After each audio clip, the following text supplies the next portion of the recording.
Hi, so today I'm going to show you how to make a simple zine out of one piece of printer paper and bind it. I'm not going to talk about what goes in the zine, about the artistic part of it, because you will figure that out on your own, hopefully with some planning. So I'll just show you though how to actually make the zine and the materials you'll need. A ruler, a pencil, an eraser, a couple of paper clips, a piece of scrap cardboard is useful to make a template, needle and thread, which you can use regular thread or embroidery floss if you like. You could also staple it. Something to punch holes in the binding, you could use a seam ripper like I have here, or you could use a needle and thread. And something to cut the paper with. Could be scissors, could be an X-Acto knife. So you start with one sheet of printer paper and you fold it in half, which I started to do here. And you can use a ruler if you want to try and get a crisp fold. You can put it inside. Make sure it's straight on the edges, which this one actually isn't. I can see right now. And you can also use your thumbnail to go over it. Fold it over again. And once again, try to be sure that you get a really crisp fold. Fold it one more time.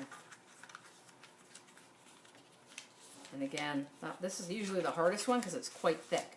There you have your zine, but you have to cut it.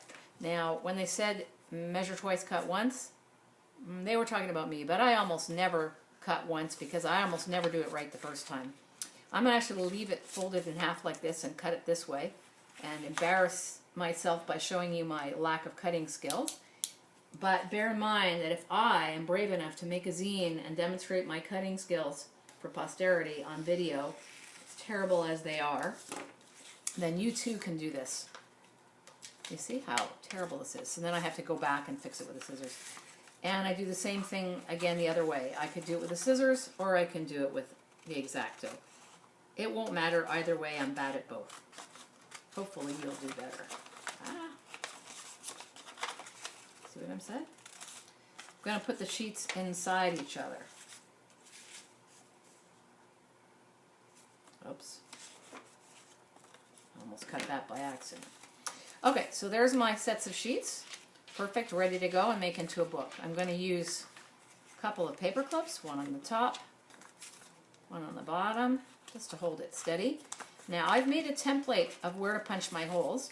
This is 10.5 centimeters high. I want one in smack in the middle, and one at the top and one at the bottom, about 1 centimeter from the edge. It doesn't really matter if you're just making one zine where the holes are, but if you want to take a bunch of zines and put them together in signatures and make a bound book, and you want the holes to line up, then that's when it's important to have a template. Since I don't know exactly what I'm going to do with this yet, I'm going to use my template. Also, I could do these holes with the needle directly, and I could also draw them with a pencil first. One thing I am going to do though is I'm going to use my pencil to number the holes for you and make it a little easier to see what I'm doing. So I'm going to call the center hole number 1, the top hole number 2, and the bottom hole number 3. And I'll just number them on the back side as well so that you can see. Now I've got my floss. If you use thread or floss, it doesn't matter. Don't do a knot. You can leave one part of it longer than the other. You're going to come up through the outside, through the front covers, so through up to the middle. And you're going to leave, you're going to leave a tail.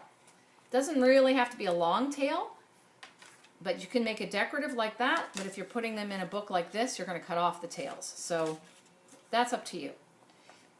Then I'm going to go down through 2, back to the front cover.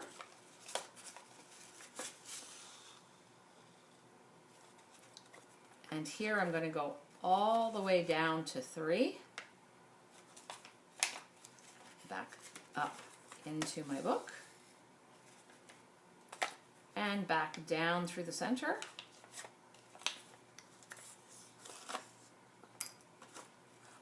and I am done. That is the whole shebang. Very simple. Nice to make the tails the same length until you figure out what you want to do with them. Like I said, I might leave them a bit long because maybe I want to make a bookmark or attach beads to it, or I don't know, could have some fun with it. And but I will tie a knot so it doesn't come undone. And the other things you can think about, aside from this very simple binding, I wrote those numbers in pencil so I can now erase them, is how you cut your book. You can have some fun with it. It does not have to be a rectangle. There's no rule that says it has to be a rectangle, so you can play with the shape. All right? Have fun, and I'll talk to you at the next step.